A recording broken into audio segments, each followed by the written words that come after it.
আমি এখনো মনিটেশন এখনো পাই নাই।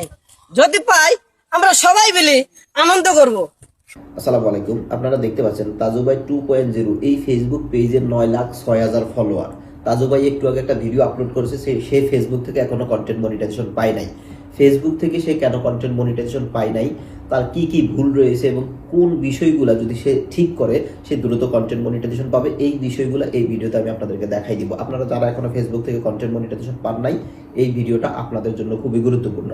তাজু ভাই শুধু কন্টেন্ট মনিটাইজেশন না, তাজু ভাইয়ের ফেসবুক পেজে আরো কিছু ভুল রয়েছে।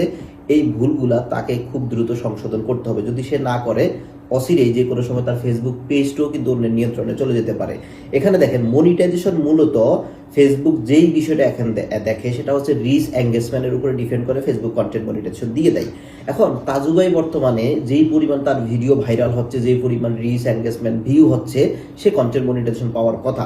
কিন্তু কন্টেন্ট মনিটাইজেশন পাওয়ার ক্ষেত্রে ফেসবুকও আরো কিছু বিষয় দেখে, আপনার ফেসবুক পেজটা প্রফেশনাল ভাবে সাজানো কিনা এবং আপনি আসলে অরিজিনাল কন্টেন্ট ক্রিয়েটর কিনা, এই বিষয়গুলো দেখে। এখানে দেখেন কিছু ভুল ফেসবুকে। আপনি দেখেন তাজু ভাইয়ের যে কভার ফটো, এই কভার ফটোটা দেখেন, আমি যদি একটু ওপেন করি, ওপেন করার পর আপনি এখানে দেখতে পাচ্ছেন তাজু ভাই যেমন তেমন করে একটা ফেসবুক ছবি তুলেই কিন্তু সেই কভার ফটো দিয়ে রাখছে।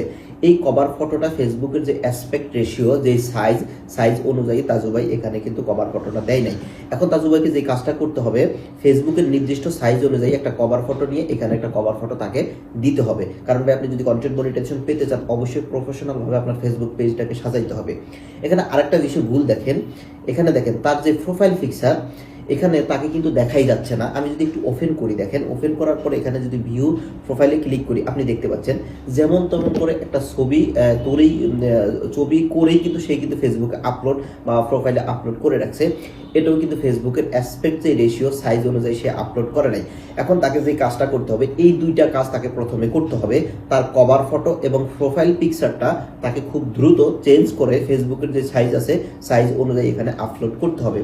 এই দুইটা জিনিস যদি তার ঠিক থাকে, সে কন্টেন্ট মনিটাইজেশন পাবে। তবে আরেকটা ইম্পর্টেন্ট সেটিং, আমি যদি এখানে অলে ক্লিক করি, করার পরে এখানে তাকে কিছু কাজ করতে হবে। আপনি এখানে দেখতে পাচ্ছেন যে তার যে ডিটেলস বা কন্ট্যাক্ট ইনফো, এখানে তার সবকিছু কিন্তু আসলে পাবলিক করা নেই। আমি জানি না সে এখানে কি কি সেটিংস অন করে রাখছে।